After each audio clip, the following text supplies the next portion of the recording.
right on time with my iPad.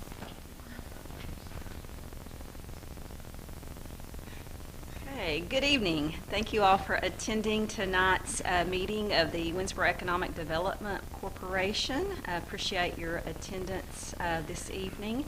We hope to keep things short and get you all out of here at a reasonable time, but we'll also be willing to take as much time as we need to cover any business that we have this evening.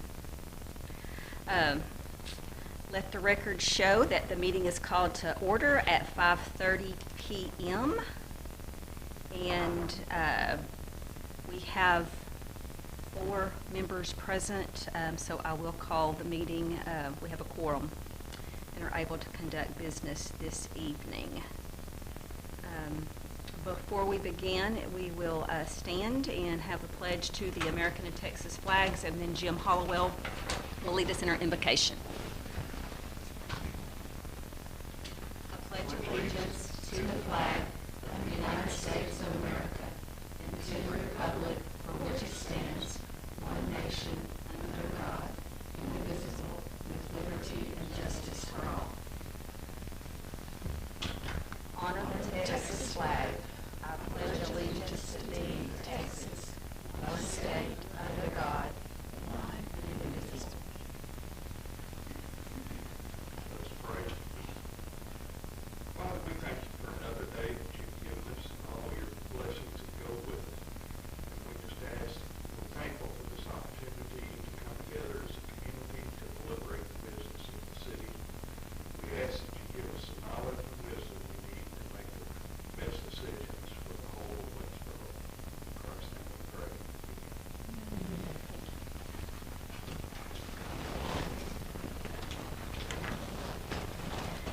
At this time, we'll move to item 4 on the agenda, staff reports. I know Brenda is here tonight from Main Street.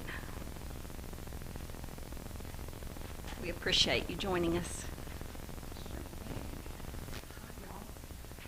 I'll pass this out.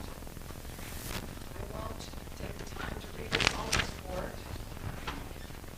for time's sake, but there are a couple of things that have changed since July.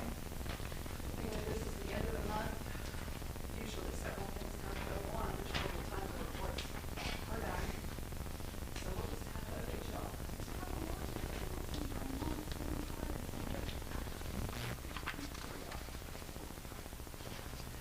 So, we have again received our designation, so we are very excited about that. Congratulations. So, A lot of hard work goes into yeah, that. we are very excited about that. Have been in training the last 2 weeks, and with that training, we've been with Texas Historical Commission. They are completing the shift that they started in January 2018. So in January 2018, the state made a move to align closer with the national. And with that, they kind of made some internal changes with Main Street. They went ahead and trained me with their new direction because they said since they were shifting, they really didn't want me to train and then retrain. So I really haven't known anything different. That particular leader has retired last year, and so now they are completing the transition. They let us know unequivocally that not everybody's going to make it across the bridge. So all the designations that we have now, there's 90 in the state. Not everybody's going to have their designation. Right now, we have the top designation. There will be some that'll probably drop to affiliates, which means that they will acknowledge that they are a Main Street and then give them a chance to kind of move in that direction to receive the full designation. But if they don't within the year, then they will no longer be a Main Street. I only tell you this not because of a lot of our friends and stuff may not make it to the other side, but we will also be under further scrutiny with what it is that we do in our reports. I'm not afraid. We've really been doing this for the last 5 years. It's just something to kind of be aware of whenever we're talking, and so you will be hearing more information as this comes down the line. They are very aggressive at this point. Well, assertive. Aggressive kind of has a negative connotation, doesn't it? But assertive. They're very assertive right now, and it's exciting. I mean, they're hiring staff. They're going to be making visits. When they make visits to our town, it will no longer be only meeting with the Main Street. They're going to meet with all the leadership. They're going to meet with you. They're going to meet with the board. They're going to talk to people in town. It's going to be full on. So that'll be coming down. Second thing, next year is our 20th year. And we are going to start talking about that here before the end of the year. When you say next year, you mean? Next year, 2023. It's our 20th year of Main Street. It is. And I can say the last 5 years have gone quick. I can't imagine, but we have already been talking with those that were part of the very first team that got this off the ground. And we hope to have a really good full year next year. So just wanted to kind of let you all be aware of that. The brochure that is in your hands, it's marked on a page that is Northeast Texas Tourism Council. That is part of our promotional pieces with the East Texas Tourism Council. We opted at, those that do not know, this council is a co-op of small communities. And basically what we do is we get together, we pool our money, and we have a brochure. We have a map. You may have seen that in the past. This is our third year to do this. There's over 30,000 pieces of material with those brochures that go out. There's also a website. They promote us in our events as they come up. The map, there's 25,000 of those maps that go out, and those go out almost immediately. They're gone. It goes all the way up into Oklahoma, all the way past Fort Worth, into Louisiana, and down south, almost to the border. It kind of stops about the Houston areas where that distribution goes. We opted as a group to do this particular brochure, the Texas Parks and Wildlife. It's very expensive for anybody to do this brochure on their own, so with smaller communities pooling our resources and opting to do this. So that particular piece came out about a month ago. We're real excited about that. Even though it doesn't name us specifically, when they hit that website, we are listed among the folks. It is. So I encourage you to take a look at that. It's really kind of cool to be able to see that and see where we are. That's all the new stuff. And again, I'll just kind of leave you with the report if you have any other questions. Anything else? Do you have a full board at the present time? We don't have a full board. We're still too short. Yeah, full is at 7. Right now we're at 5. I would still like to find somebody that's somebody in their young 20s, because we're seeing more and more younger folks in town, and I feel like we need to tap into that. We would love to have somebody also from the school, if we could connect with that with the school. So we've been putting some feelers out with that, but just at the moment, no. Who's currently serving on your board? We have Cheryl, we have Cindy Ewert, Carl Sutherland, Siobhan Duffy, and Christy Bryan. It's a great group. Great group. Anything else? I think like everywhere else, it's difficult to get volunteers, but it starts by asking. So, all of those of you who are listening, there are positions open on the Main Street board, so cool. Now's your chance. We'll just see that onslaught coming in. That's right, I'm sure. All right, thank you. Thank you. Are there any other staff members for reports today?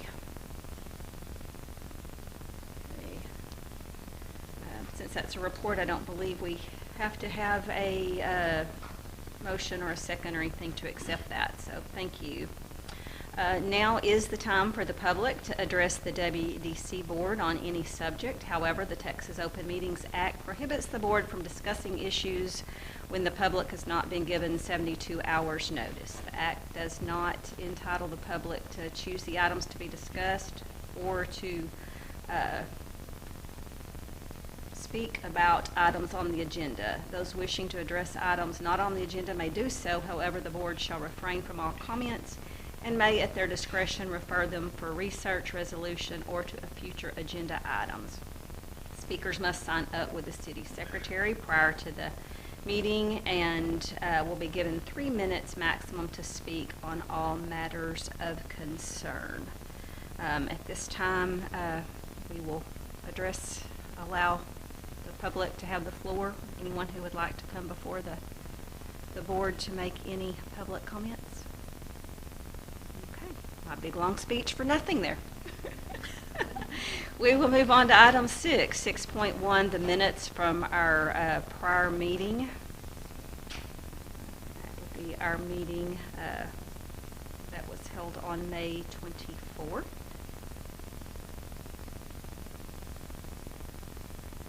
And still no financials to review at this time, but I understand we're getting closer.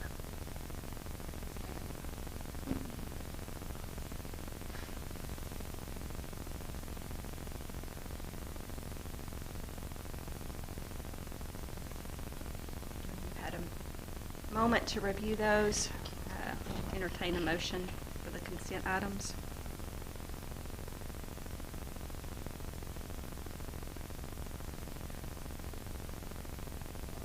We accept the minutes as presented.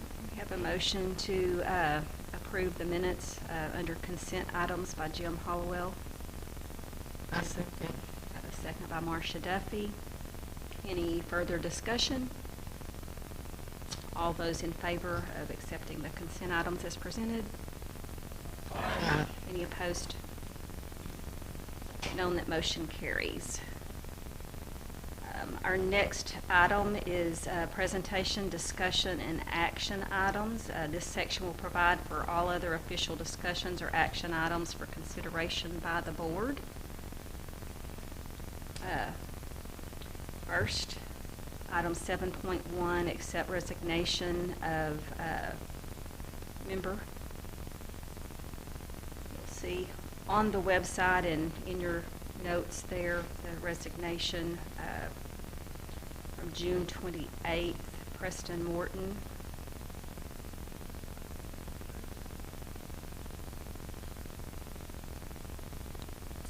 What is your pleasure, board?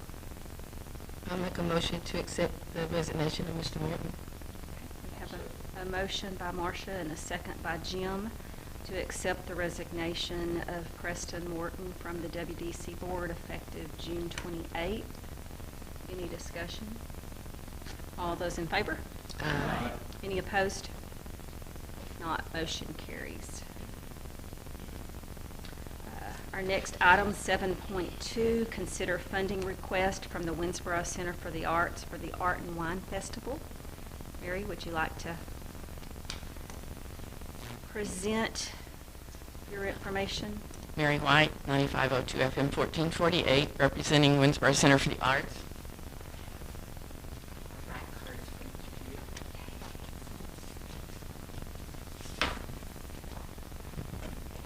I'm here to ask support for the 13th Annual Art and Wine Festival hosted by Winnsboro Center for the Arts. We are really excited about this year. There's a great committee that's been working on this for quite some time, and we are hoping for an even better year than last year.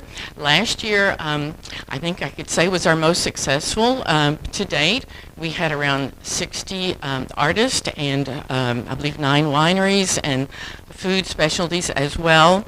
We counted approximately 6,000 people attending over the 2-day period, certainly the most that we've ever had. In fact, we were a bit overwhelmed, so our numbers are not as solid as we would like, but we lost count around 5,000.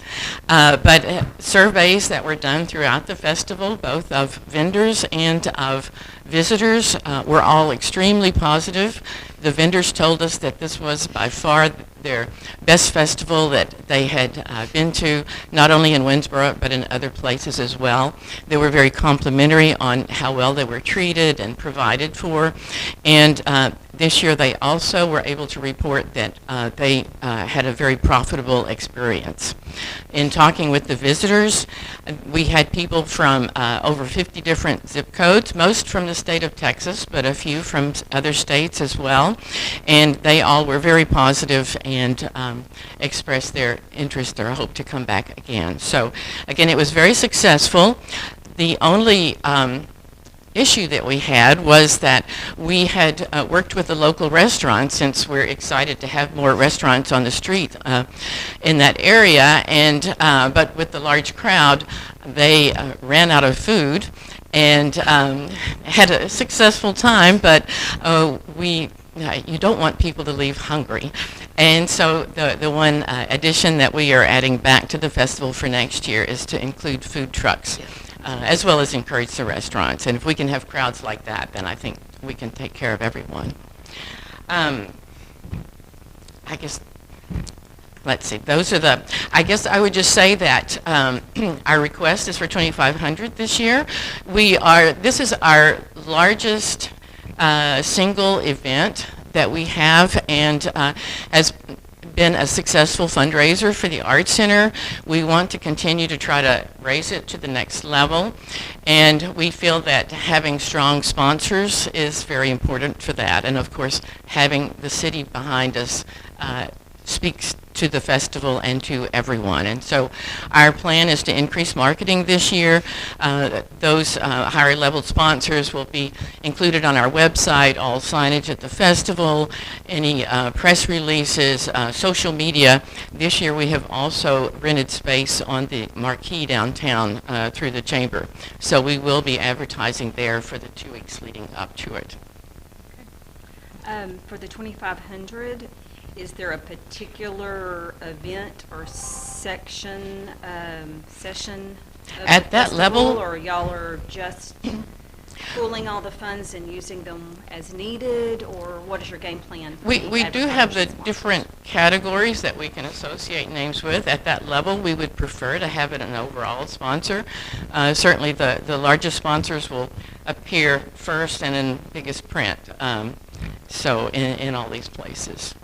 We do already have another sponsor at 2,500. We're still hopeful of having one at 5,000 also. So, Do y'all have any questions? I have one. Where would the food trucks all set up? the food trucks will be on Franklin Street. We do have funds available in the budget for this year, and how quickly could you submit, I guess, whatever we need to be able to get a check in your hands before October 1 in the new budget year? We could take care of that next week. Our finance manager works on Tuesdays and Wednesdays, and she's very prompt. She has requested 2,500. It looks like there's also sponsorship available opportunities at the 5,000 level or the 1,000 level. Y'all have attended, but it is very well attended. Brings a lot of visitors into Winnsboro, and is definitely a very successful weekend for the town, for our local merchants, and that is what we are here to support. So, any comments or discussion? I'd like to make a comment. Last year, there was a couple of vendors I talked to, and they said that was the best one they've been to. I will just add that on Thursday I go to the Wood County EDC, and they always ask if our local community is supporting us. So the strongest support you can gives us a better chance of being successful with them as well. So. We do have approximately $15,000 in advertising dollars, I believe is correct, available to spend between now and the September 31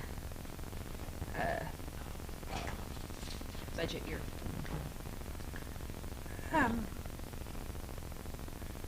I would like to make a motion that we approve the funding request for the WCA Art and Wine Festival, but why don't we just go for the biggest and go for the 5,000? Is that a motion?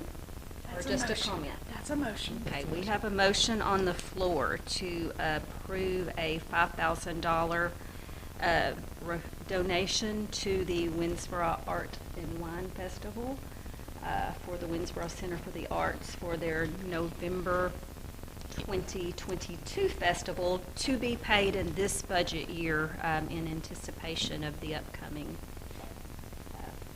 event. Is there a second? Okay, there is a second. There any discussion regarding? Okay. All those in favor? Are there any opposed? If not, Thank you so motion much. carries. Really appreciate it. If you would, please extend our thank you to your entire board and all of your volunteers. I know you're often the face that comes to us, but I know you have an army of volunteers behind you as well. And so please thank them all for the time that they put into this fabulous event for Winnsboro. It definitely is something folks look forward to, both locals and folks coming into the area. And I've really talked it up to my classmates, and we have scheduled our 40th class reunion around the Art and Wine Festival weekend. So we will be celebrating out at the Little Red Barn, but have had y'all for several weeks now on our class website. So I'm hoping they will all take advantage of what's going on. All 30 or so of us that show up, but right.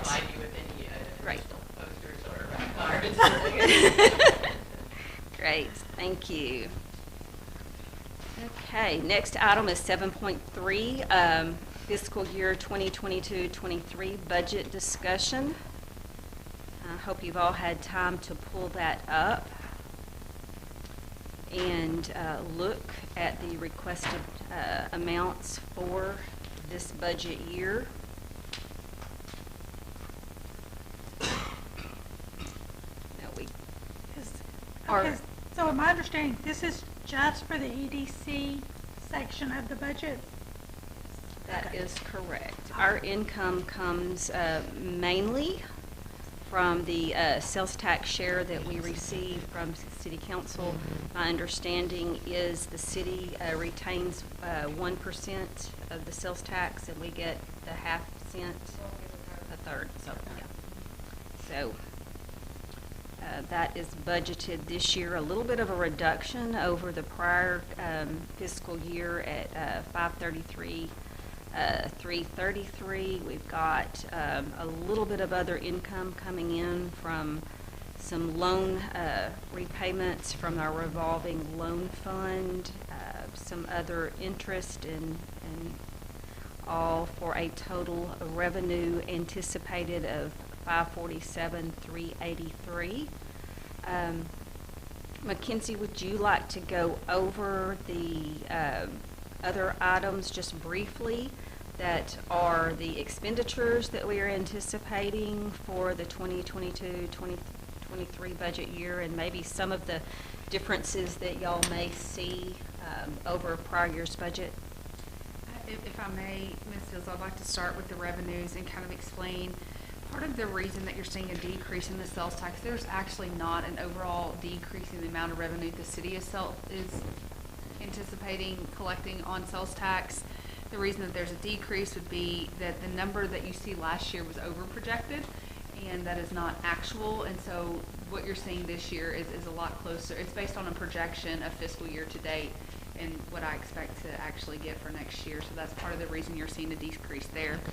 On the revolving loan fund principal, we intend to be much more, you didn't say aggressive, what did you say? Assertive with our repayment of her revolving loan funds. There are a couple that are pretty far behind, and so now that we have someone in place to do finance, she has her pulse on that, and she's already started making phone calls and sending letters and things like that. So I do anticipate that to be,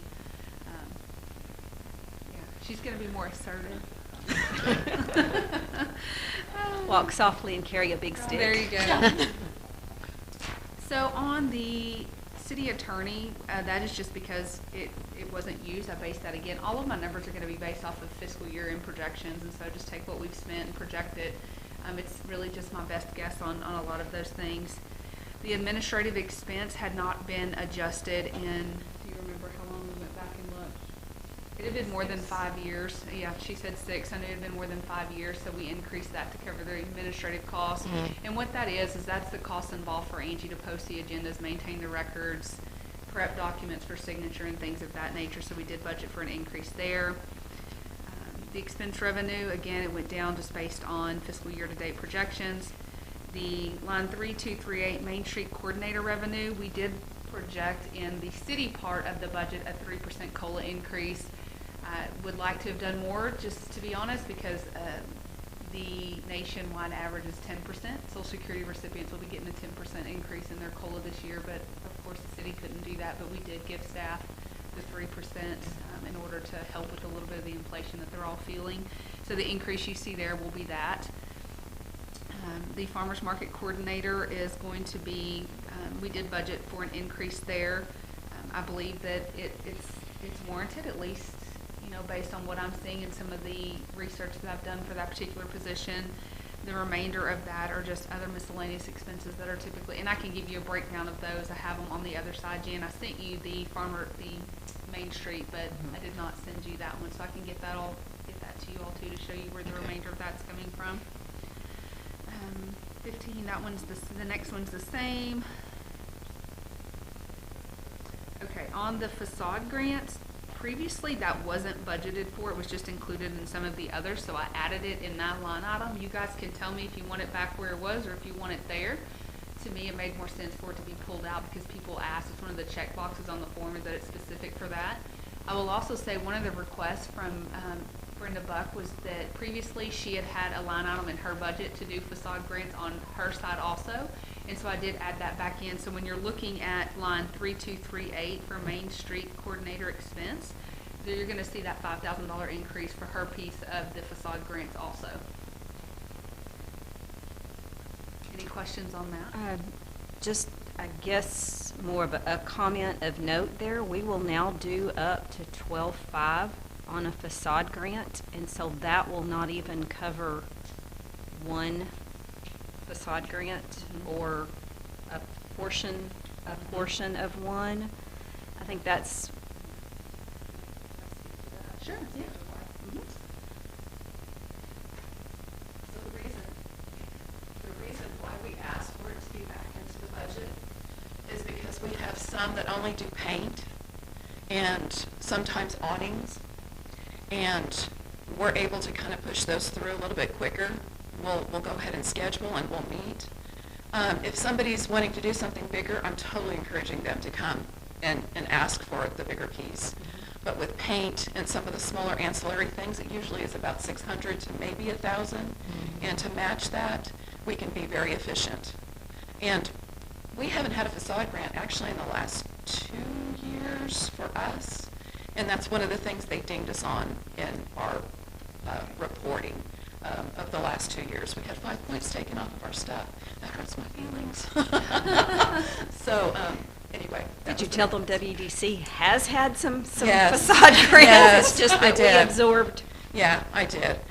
They kind of like to see that it's going through the board, not with the big stuff, but with the stuff that really, if somebody's wanting to make some minor improvements, although paint is huge, you know, it can make a real big difference. And also with that particular awning on the front of their facades. We have 2 of them that wanted to do that, and because of time and allowance, they just didn't even submit. So we kind of lost them in that process, and they didn't do that. We don't want to double dip, so we probably want to think through how that whole thing looks, but if we could add that back, that would be helpful. So is the 5,000 that we're seeing in this budget actually a part of the Main Street facade grant where people will come to your board for that 5,000? Yes. So And- does it need to be carried there on the budget, or does it need to be carried under Main Street coordinator expenses and a line That's a good there if it's under your control and your approval, to me, it makes sense for it to be under your line item versus It used to under be- our budget, because Yeah. it looks like we're the ones that make the decision. Yeah. So it used to be under Main Street, and you guys had an incentives package. Right. I don't know how that played out. We probably need to revisit that. But whenever we made the big package move, it's my understanding, you know, even when we got to visit earlier, that really the intent wasn't to take that out of Main Street, but it did get absorbed. And so really, just bringing that back in that capacity for those smaller particular items. And I don't know how it was previously, but I do know that we did have two separate items that coexisted, yeah. So I don't know.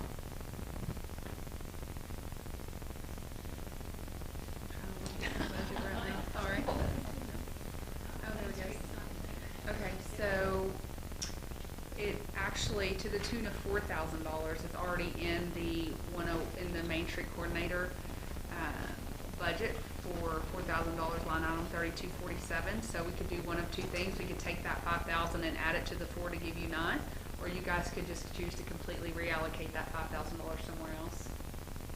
My recommendation would be to put it someplace else, only because, being that they are smaller changes, I mean, there's really not anybody that's asking for a large sum. That's probably 5 or 6 or 5 to 7 different mini grants to the businesses. In any given year, I think the most we ever had was 3. So 4 would probably cover it very nicely. But I'll leave that to your discretion and how you would I like think to that's why we have 52, a strange number under our current incentives, is because we had 50 in incentives, and then the 2,000 that we had for the facade grants that Okay. used to be much smaller. It was. It was were considerably smaller. pulled into that. So that might be something that we can combine or adjust. Because I think we carried 2,000, and we did request to bump it to 4 or 5, only because of inflation. And the awnings, the last awning that we budgeted was To considerable. me, it makes more sense to put it under your line items if your board is going to be the one approving those funds versus our budget, which then looks like we need to approve that. And then we do have facade grant, and maybe it's just the difference of the lingo of, we do have facade grants that are available through us for exterior work of a building, and we will do a match.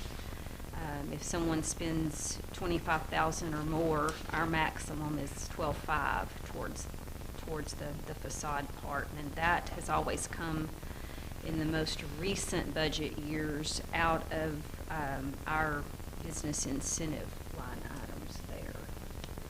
And that would cover the whole city. So anything that's outside the Main Street, of course. Correct. you know. Yes, where we would have those funds available for not just downtown, but anywhere that might be needed. Thank you. Didn't want to short you, wanted to make sure you had funds in your budget to do what you intended to do there.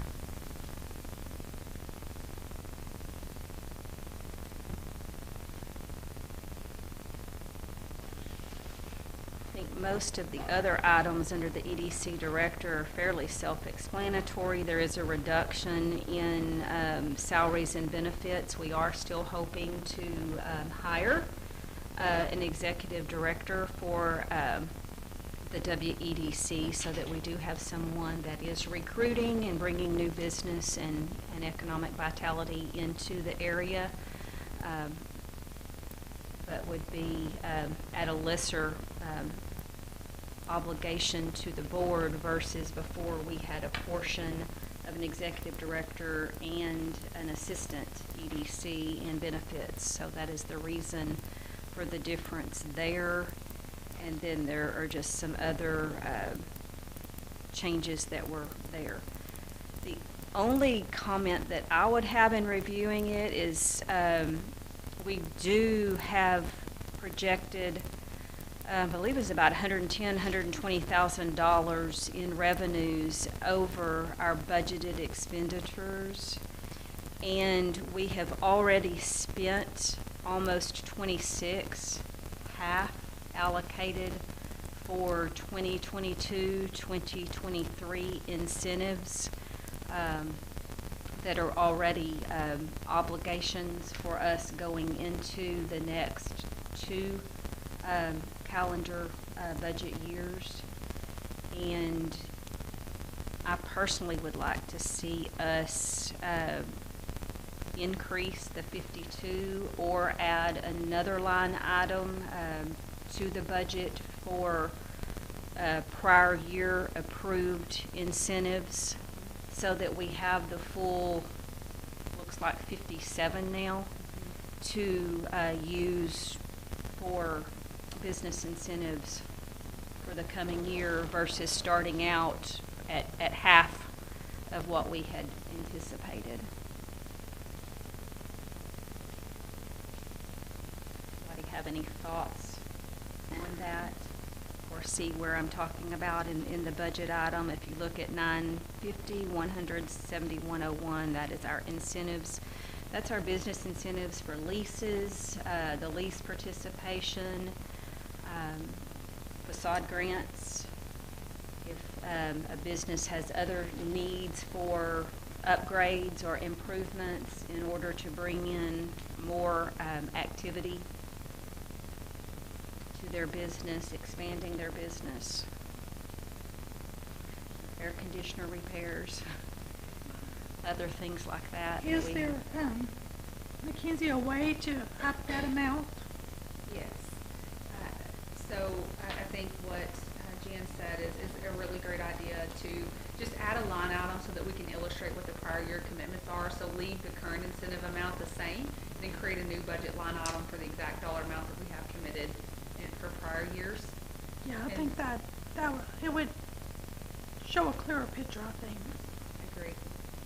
And if when we reappropriate the $5,000 for the sign, the new total is $132,148. So that would still give you the difference of that $5.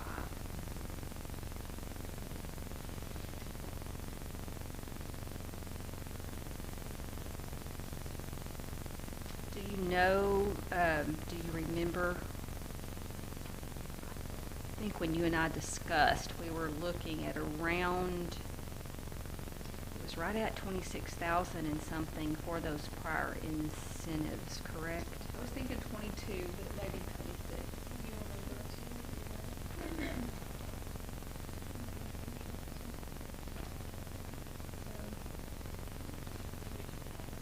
22.5. What about any sales tax rebates or So anything like There- that we might possibly, would there be anything that we need to consider for this budget year? there was sales tax rebates provided to one of the downtown businesses, and their first payment went out this fiscal year, and it was calculated incorrectly. And so I believe that moving forward, that will be taken care of in that first payment because it was overcalculated. It may even reach over into their business grant that they get annually. We'll have a more solid number for you all prior to the beginning of the fiscal year on that. Thank you. I know you've put a lot of time and work into working through those numbers, so we appreciate that extra work. Thank you.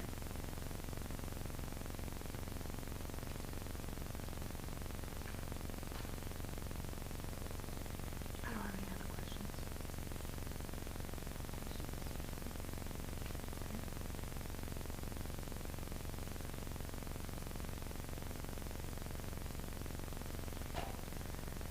Do we have a motion to present, to approve the budget for presentment and final approval by the council? I make a motion to accept the fiscal year 2022-23 budget with the changes stated previously in this council.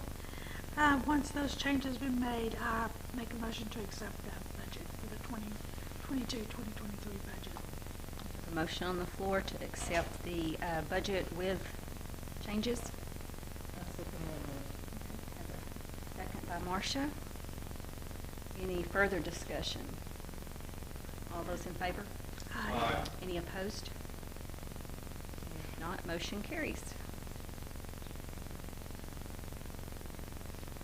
Okay. Seeing nothing further on the agenda, and I will call this meeting adjourned at 6:10 p.m.